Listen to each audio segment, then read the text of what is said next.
Hey, good morning, everybody. My name is Andy, and I am an alcoholic. I am with Rooted Practice and at the crossroadstherapy.com. Check us out, man. It's something special. This is Andy's Principles. You know, just about every morning, I have these thoughts as I'm driving to work. It's my solitude time. Not isolation, but solitude, where I get to just hang out with myself as I'm on my way to work, have a little bit of peace. No wife, no kids, no crazy work stuff going on. This is my time for myself, and it's pretty beautiful. I love it, right? I get to come and express myself and really think about some things and say them out loud to try to process them in my brain. And today I'm thinking about that word that kind of everybody hates, powerlessness. Ooh, a lot of us have an aversion to just that word alone. We hear that word and we're like, powerless? Man, I ain't powerless, and nobody's gonna tell me that I don't have the power to be in control of my life, right? But just pump the brakes for a second. In addiction recovery, powerlessness does not mean that you're a helpless victim. No. Powerless means two things: a math equation, lack of choice plus lack of control equals powerlessness. Now, can I look at myself and say, well, I don't know about that? All of us have an aversion. No one wants to believe that. We're all kind of stuck in this thing of delusion where no man likes to think that he cannot control himself. But we can break that down into a simple question and make it fun. Can I guarantee myself how much and how often I will use if I pick up my drug of choice? How much and how often? Can I guarantee how much and how often I will use if I pick up my drug of choice? You see what that just did? Powerless equals lack of choice and lack of control. How much and how often? If I cannot guarantee myself how much and how often I'm going to use when I pick up my drug of choice, guess what?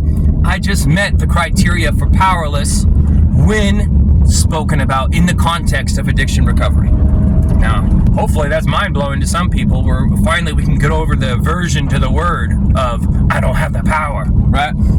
Because, I don't know, I'm an 80s kid. I was raised on He-Man cartoons, and I have the power! All that fun stuff. A lot of people that just heard this still don't believe me and don't give a crap. That's all right, because we're going to take math and we're going to take it to the next level. Did you know that right now, according to the CDC and SAMHSA, that 1 in every 6 people in America has a problem with either drugs or alcohol or both? You know, the exact number is 17.3%. We'll break that down into a rough ratio of 1 in every 6. So if you're the 1, that means you have a problem with drugs or alcohol or both. And if you're the 5, that means you don't. So you got addicts and alcoholics and normies, 1 in every 6. How do I know if I'm the 1? Versus how do I know if I'm the 5? Because there seems to be a lot of confusion, right?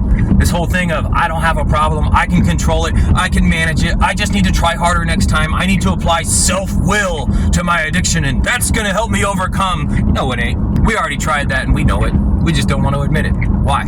Because a part of being the 1 is the delusionary aspect that I'm not the 1. Now, think of this normie in your life.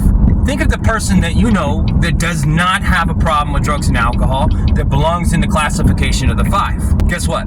They have never, 0 times, had to convince themselves or someone else that they don't have a problem with drugs and alcohol. You know who does that? The 1. Only if you're a 1, an addict or an alcoholic, 17.3%, these are the people, these are me and you, that try to convince ourselves that we don't have a problem. And I try to convince other people too. If I'm in the classification of the 5, I don't have to prove that I don't have a problem to myself. If I'm the 1, I have a whole bunch of evidence in my past, whole bunch of experience where I've tried to prove that I can moderate. I've tried to prove to myself and others that I don't have a problem. So it breaks down into, am I the 1 or am I the 5? There is so much power in surrender. When we can break it down for real and say, you know what? I admit that I am the 1 by trying to prove that I'm in this classification over here. These people over here, the normies, they don't have to prove that they're normal. Only the 1 will try to do that. Do you do that? Have you tried to prove that to yourself? Man, I have 1,000 times. And I know you probably have too. Hey man, that's all right. You can't overcome this, but power comes from surrender. And I know that if I can do it, you can too.